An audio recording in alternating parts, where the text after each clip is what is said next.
Olá, hoje nós vamos falar sobre o livro da Valnice, Personalidades Restauradas, e a gente vai comentar um pouquinho sobre a prisão da nossa vontade. Eu sou a Isabela, essa é a Cristiane, vulgo minha mãe, e a gente vai falar sobre como a vontade ela pode se tornar prisioneira de Satanás, assim como outras áreas da nossa vida e também a nossa mente. E uma das formas que Satanás tem para nos aprisionar é através do engano. A gente sabe que Satanás atua na mentira, mas ele também atua na meia-verdade, que na minha opinião é ainda mais perigosa do que a própria mentira. Então ela é uma estratégia muito comum usada por Satanás para nos tornar prisioneiros em alguma área da nossa vida. E o objetivo final dele é impedir a ação, o uso da nossa vontade e a tomada de posição. Eu achei interessante esse assunto, porque várias igrejas estão seguindo o direcionamento do Espírito Santo de falar que 2023 é um ano que a gente tem que tomar posição. Tá na hora ali de parar de brincar de ser crente, ficar em cima do muro e realmente se posicionar naquilo que Deus tem para você. Então a gente vai conhecer algumas das verdades bíblicas que foram distorcidas aí ao longo do tempo. E a primeira delas é: Cristo vive em mim. Então, o que as pessoas entendem erroneamente? Se Cristo vive em mim, eu não preciso viver de modo algum. Eu não vivo, eu não tenho que fazer uso da minha vontade. Mas não é isso que esse versículo bíblico quer dizer, né? Pensando naquele livro do C.S. Lewis, Cartas de um Diabo para o Seu Jovem Aprendiz, ele fala muito que o diabo quer manipular as pessoas como se fossem um grupo, uma multidão, todo mundo muito igual. Mas que Deus quer as pessoas como indivíduos, né? Cada um exercendo a sua vontade, o seu livre-arbítrio, a sua forma de viver, os seus talentos, os seus pensamentos, de uma forma individual. Não como se fosse uma massa, né? Uma massa de manobra, na verdade, que é o que o diabo deseja fazer com a vontade das pessoas, né? Não usando essa forma individual que Deus trata com cada um. Então, esse é o conceito correto, né? A gente vive pela fé no Filho de Deus. A gente não deixa de ter vontade, mas a gente escolhe submeter a nossa vontade a Cristo, né? Não é um processo de autoaniquilação, mas sim de submissão.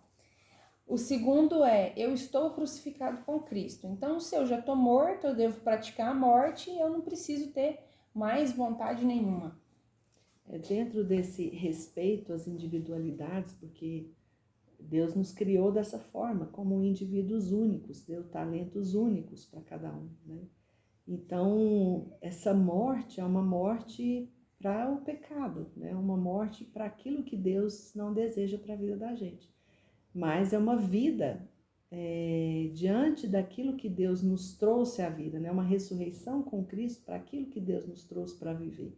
Com o talento que cada um tem, exercendo a individualidade de cada um, fazendo diferença de acordo com aquilo que Deus nos chamou para fazer. Então, na verdade, é uma morte para o pecado, mas não é uma morte da nossa vontade, né? É viver exercendo a nossa vontade com liberdade, usando o livre-arbítrio, como o Senhor nos chamou para vivermos, usando os nossos talentos que Deus nos deu para trazer uma mudança para esse mundo. Morremos para o pecado com Cristo, mas andamos em vida ressurreta com Ele. Amém. O terceiro é: Deus opera em mim. Eu não opero, apenas me submeto a Deus e opera tanto o querer como o realizar. Na verdade, o Espírito Santo, quando atua através de nós, é através da vontade do ser humano. A palavra fala que o espírito do profeta é sujeito ao profeta. Então, assim, ninguém pode dizer: o Espírito Santo me tomou, eu perdi o controle, eu não sabia o que eu estava fazendo, eu não estava exercendo a minha vontade. Deus jamais trabalha assim. Quem trabalha dessa forma é o diabo, que toma completo controle da vontade da pessoa e faz a pessoa agir de uma forma completamente fora da vontade dela. Às vezes de forma muito violenta, às vezes de forma muito baixa, a gente poderia dizer assim, porque o diabo sempre usa as pessoas de modo que vai humilhar o ser humano. E o Espírito Santo jamais. O Espírito Santo, muito pelo contrário, Até se você vai fazer uma oração em língua, se você vai profetizar, se qualquer manifestação que venha do Espírito Santo, ela está dentro da vontade do ser humano. O ser humano faz ou deixa de fazer de acordo com a vontade dele. O Espírito Santo jamais toma a vontade de alguém. Então, se o espírito do profeta é sujeito ao profeta, ninguém pode dizer, eu fiz isso, eu não vi o que eu estava fazendo, Deus me tomou e eu perdi o controle. Com o Espírito Santo isso jamais acontece. O próximo é bem assim, o Espírito Santo que Deus deu àquele que lhes obedecem. Conceito errado, né? Devo submeter meu ser inteiro ao Espírito invisível. E o conceito correto, né?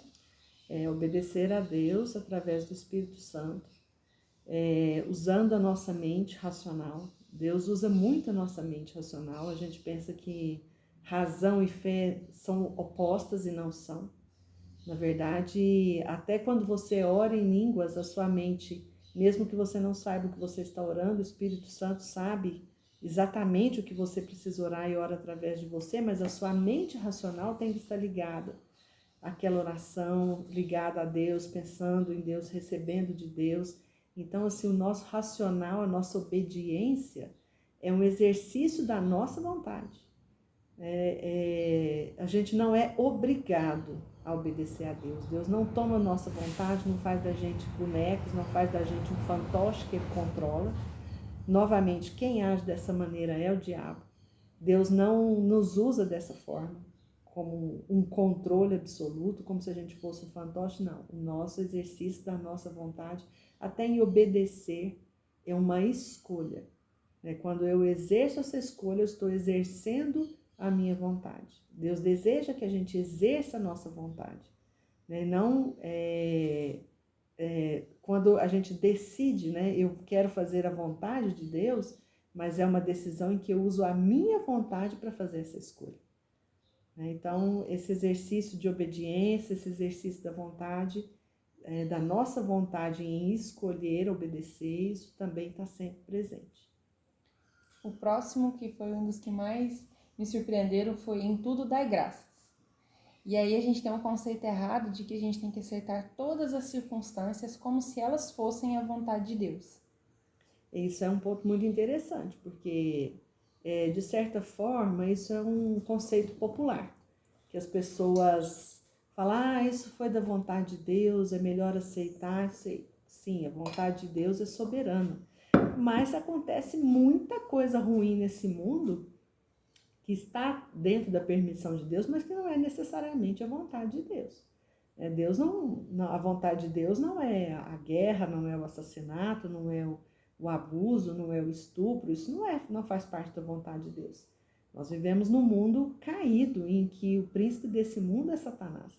Mas nós, como igreja, temos que exercer a nossa autoridade para barrar isso.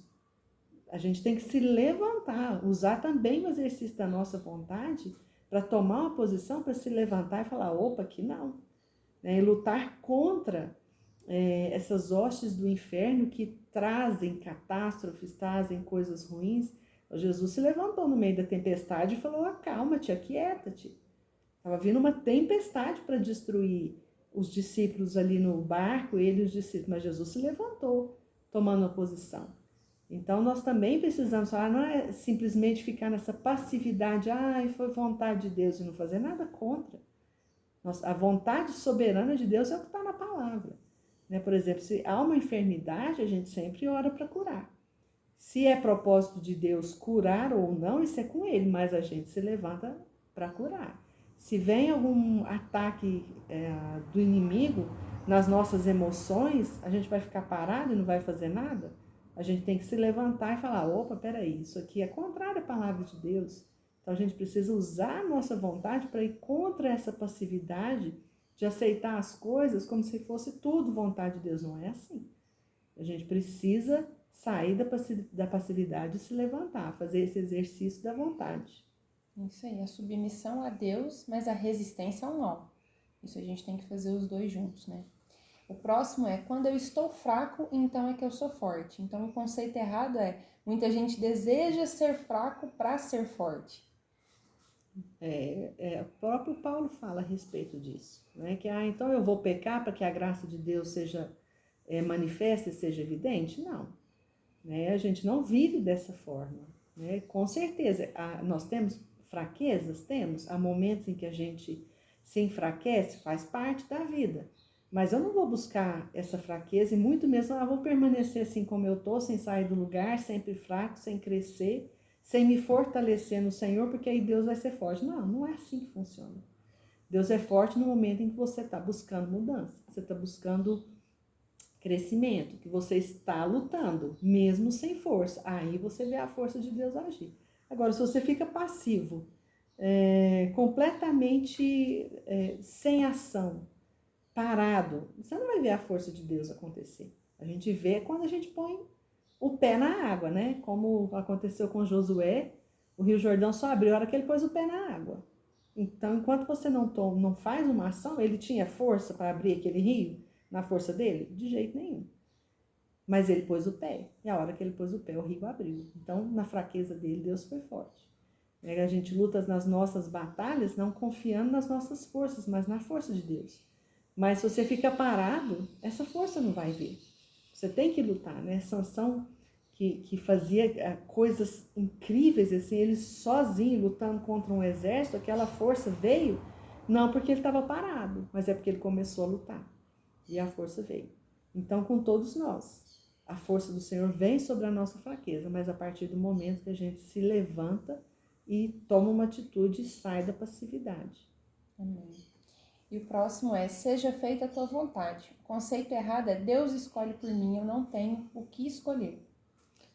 É aquilo que eu estava falando, né? Você precisa fazer o exercício da sua vontade, né? Não que nós vamos escolher a nossa vontade acima de Deus, mas exercitar a nossa vontade para escolher fazer a vontade de Deus. Mas a gente tem que também ter o entendimento da vontade de Deus. Eu não vou ficar parado e falar assim: Senhor, me arruma um emprego, e aí surge 2 oportunidades, você fica sem tomar nenhuma providência, né? A gente precisa, sim, colocar diante de Deus, ouvir de Deus com toda certeza, mas tomar atitudes. Nunca ficar passivo, né? Tomar atitudes e falar: Senhor, me guia, me direciona, eu quero sim cumprir a sua vontade, mas você também terá que fazer escolhas, né? E assumir as responsabilidades por suas escolhas também.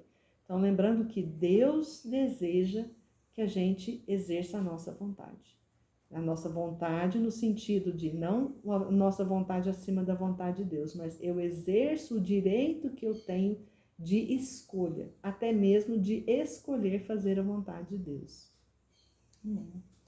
E aí a passividade da mente, da passividade da mente e da vontade, elas só vão piorando com o tempo. Quanto mais tempo você deixa de tomar posição, mais o diabo vai fincando as patinhas dele ali e controlando a sua vontade, né?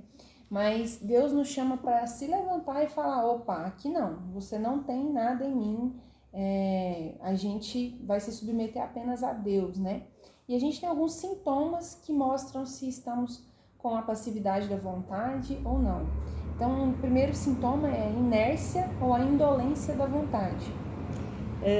Tem muita questão da preguiça, por exemplo, nessa inércia, essa indolência, é uma preguiça, a pessoa tem preguiça até de tomar uma decisão, né? É tudo muito difícil, é tudo muito complicado, eu não sei o que fazer, e deixa tudo para amanhã. Deixa tudo para amanhã, procrastina muito, não toma.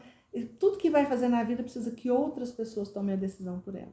Aí você não está exercendo o dom que Deus te deu de escolha, de exercer a sua vontade, de ter um livre-arbítrio, em que você não pode deixar nem para Deus, nem para as outras pessoas tomarem todas as decisões. Deus quer que você dê os seus passos.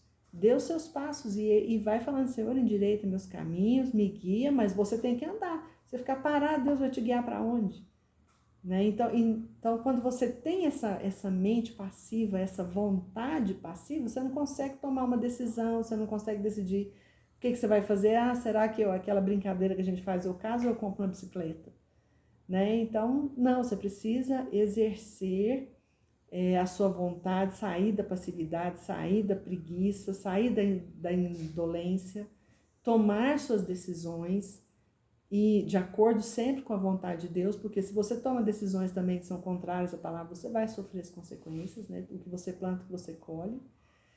E exercer isso, né? Sair dessa preguiça. Não, eu tenho que tomar uma decisão para minha vida. Toma a decisão. Será que eu estudo? Será que eu não estudo? Toma uma decisão. Saia da preguiça, da indolência, da procrastinação. E o próximo é a inconstância, né? As tarefas inacabadas. Sim. Esse é um ponto até muito interessante. Eu vivi isso na minha vida há muitos anos atrás, que eu começava as coisas e não terminava. Né? Essa coisa de não saber o que quer. Eu começava, via um curso, eu lembro que eu comecei um curso de flores e eu era jovem ainda, era até solteira, devia ter ali uns 16 anos, 17 anos. E meu pai comprou o maquinário para eu fazer, não fiz uma flor.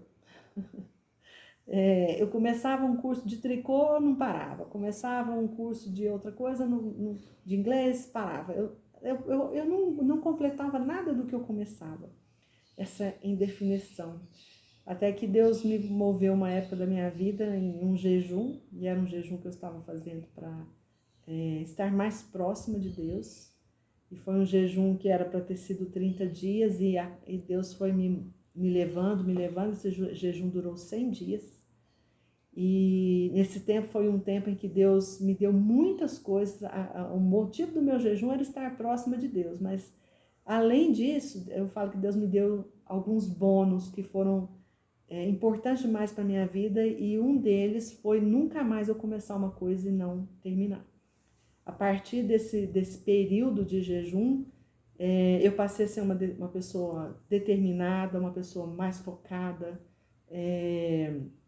muito mais constante. Nunca mais eu comecei uma coisa que eu não terminasse. Eu mudei completamente. Esse jejum me transformou. E uma das coisas que Deus mais trabalhou comigo foi nesse exercício da minha vontade, né? De sair da indolência, de sair dessa inconstância. Foi algo maravilhoso que Deus me deu, que transformou realmente a minha vida. O próximo é a incapacidade de concentração da mente. É a pessoa que não exerce a sua vontade, tem essa passividade da vontade como a passividade da mente, é aquela pessoa que muitas vezes ela não consegue focar. Ela está começando a estudar e a cabeça dela vai longe, ela está na escola, o professor está falando, ela fica ali 2 minutos, quando vê a mente já voou. Vai pegar a Bíblia para ler, então não consegue concentrar, não consegue absorver. Então essa passividade da vontade da mente precisa ser conquistada, precisa ser liberta, porque a pessoa não está exercendo o dom que Deus deu para ela de ter a sua mente, a sua vontade controlada por ela mesma e pelo Espírito Santo. Essa parte da incapacidade de concentração, uma dica é você ler em voz alta, né? Ler em voz alta, ou então, se você está assistindo uma aula, assistindo um culto, vai anotando aquilo que o pastor ou o professor está falando, para que você consiga ajudar a concentrar. E é muito importante você se expor à palavra, porque a verdade vos liberta, né? A verdade é a palavra de Deus. Então, por exemplo, quando sua mente começar a divagar, ou começar a vir pensamentos que você acha que são seus, mas são pensamentos estranhos, você nunca pensou isso, por que está vindo um pensamento assim na sua cabeça do nada? Isso pode ser Satanás jogando pensamentos em você, ou te lembrando de coisas dolorosas que já aconteceu no passado, para te trazer para uma depressão, para um desânimo. Ora a palavra, né? Já abra a boca e já grita em alta voz ali, eu levo meus pensamentos cativo à obediência de Cristo, e repreende, né? Essa posição da vontade, você realmente tem que tomar uma posição, né? Satanás não está aqui brincando de ser coleguinha de ninguém, ele tem um objetivo que é destruir, então a gente tem que tomar uma posição, né? Jesus nos fez mais do que vencedores, mas a gente tem que usar a palavra. O próximo é inércia física, ações mecânicas no corpo. É aquela questão, né? A gente às vezes vê pessoas que têm preguiça até de sair do lugar, de se mexer, de falar, de se exercitar. Então, é pior ainda. Então, a pessoa não consegue usar a sua vontade para falar, eu vou fazer isso mesmo eu não querendo, mesmo eu não gostando, né? Que foi algo que Deus me deu depois desse jejum também, de tomar essa posição, de ter esse foco, falar assim, eu vou fazer, não importa se eu gosto ou não gosto, eu preciso, eu vou fazer e exercer a minha vontade para sair do lugar, para movimentar, para me levantar, para fazer aquilo que eu preciso fazer, exercendo essa vontade. Então a gente não pode deixar ficar naquele marasmo, naquela preguiça, como a gente já comentou antes. E por último, o último sintoma é a incapacidade de tomar decisões ou de ter uma iniciativa. Também a gente já falou um pouco sobre isso, né? As pessoas que não conseguem tomar uma decisão por elas mesmas, né? Uma coisa que a palavra fala assim, seja a paz de Deus o árbitro, o juiz no seu coração.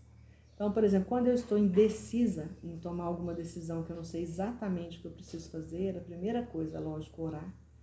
Buscar de Deus e ver o que eu sinto mais paz. Se eu tomar essa decisão, como eu me sinto? E se eu tomar essa decisão e se imaginar tomando aquela decisão, o que te traz paz? Se ainda nenhuma te traz paz, continua orando e não tome a decisão. Mas é preciso tomar uma decisão, em algum momento você vai precisar tomar uma decisão.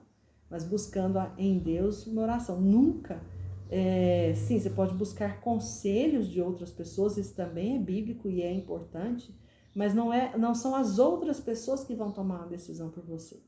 É você que vai tomar essa decisão a partir da sua oração, exercendo a sua vontade de se levantar e orar, de buscar Deus, de sair da passividade e esperar que as coisas aconteçam por si só. As coisas não vão acontecer por si só, você tem que tomar posicionamento. Por exemplo, Deus falou que iria chover, mas Elias precisou orar para que a chuva caísse. Né? Não tem como as coisas acontecerem. Né? Deus falou, você vai tomar posse da terra, mas Josué precisou guerrear para tomar posse da terra. Então, para que as coisas aconteçam, a gente tem que tomar uma posição e fazer alguma coisa. Você começa buscando e orando, pedindo a Deus que te dê a direção, mas é você que vai tomar a decisão.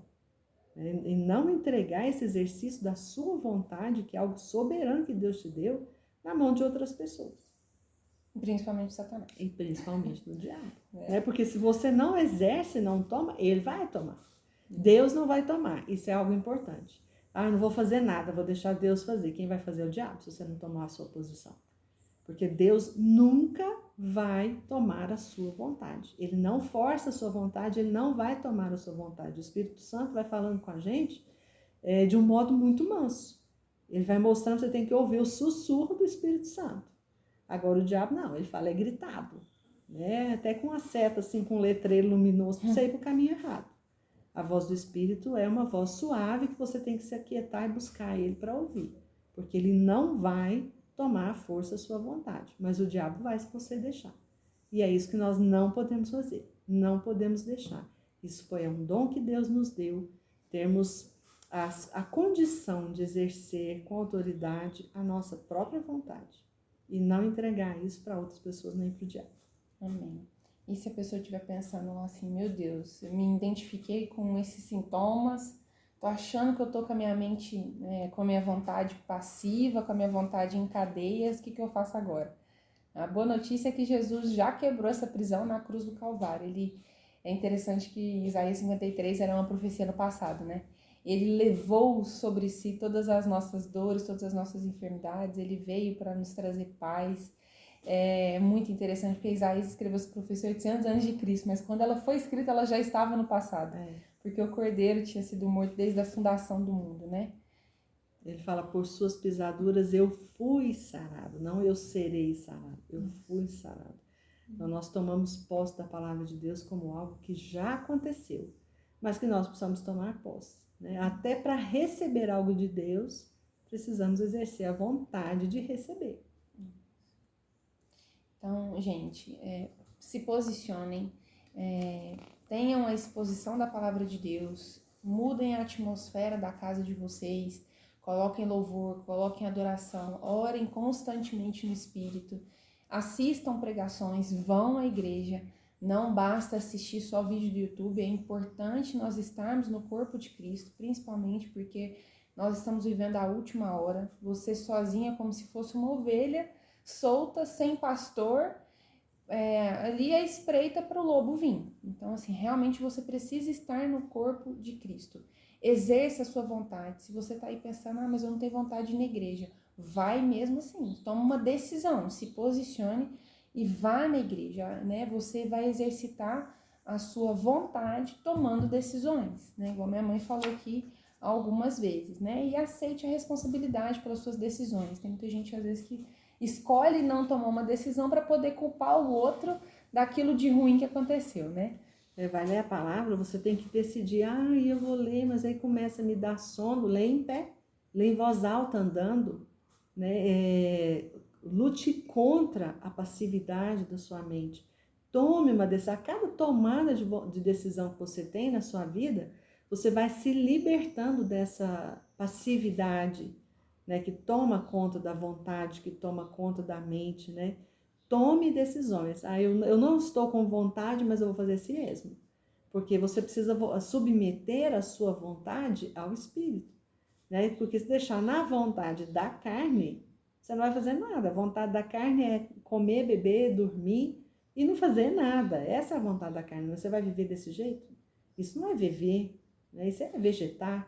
Então, você precisa exercer a sua vontade para dominar a sua passividade.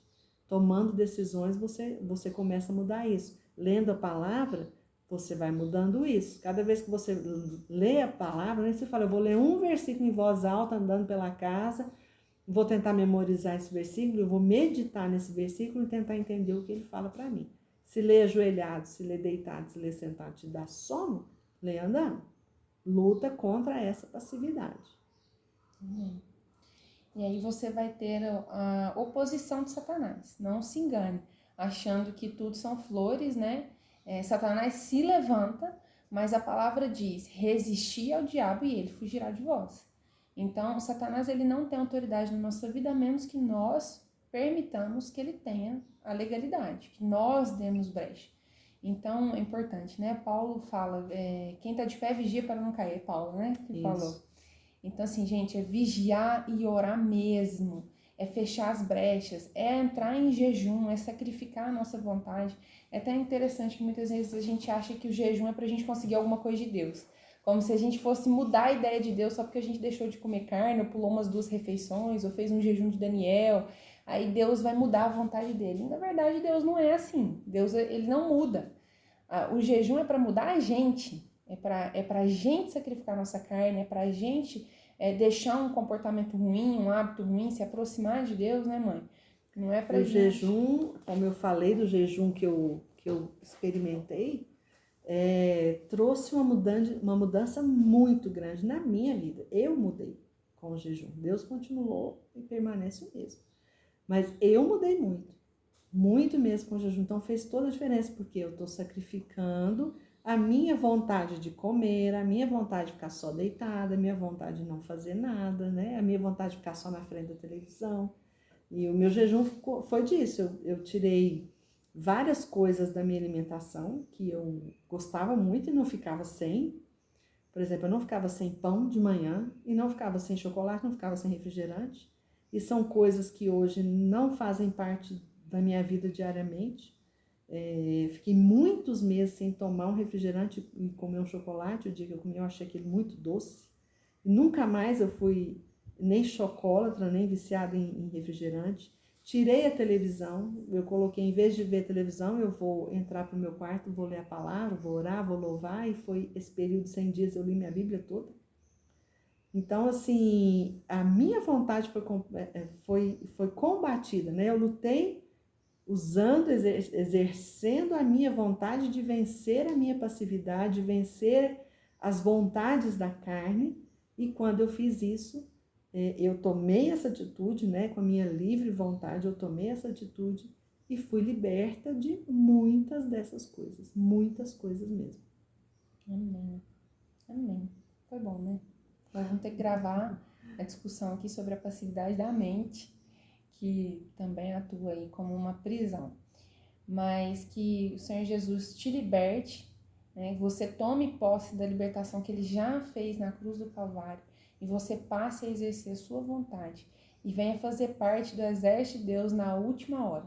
E acho que é interessante a gente encerrar falando assim que Deus tem um chamado para você. E esse chamado, ele não está oculto, não é algo extremamente sobrenatural, que Deus ainda vai revelar, já está revelado. E de pregar o evangelho a toda criatura e fazer discípulos de todas as nações. Então, assim, mas eu não tenho dom de ministério, eu não sou pastor, eu não sou diácono, eu não sou presbítero, eu não canto na igreja, não tem problema. Você prega com a sua vida, com a graça de Deus sobre você, para o seu vizinho, para o caixa do supermercado, para o atendente da farmácia, para o cara do Uber. A sua vida tem que ser um testemunho vivo da presença de Deus, do que Ele fez na sua vida, para sua família, para aquela pessoa da sua casa que te conhece, que sabe dos seus defeitos e que vê a transformação de Cristo na sua vida. Deus não tem ministério de banco, Ele não disse, você que tem um chamado de pastor, você que tem o dom de mestre, você prega. Não, Ele disse, ide e fazei discípulos, é responsabilidade de todos nós. Se a gente quer ver os céus se abrirem, Jesus voltando nos ares, compete a mim, a minha mãe, a você, de pregar o evangelho a toda criatura. Não deixe de falar do amor de Jesus, não deixe de pregar. Mesmo que você seja tímido, exerça a sua vontade e peça para que o Espírito Santo te conduza no que você tem que falar. Amém? Até a próxima.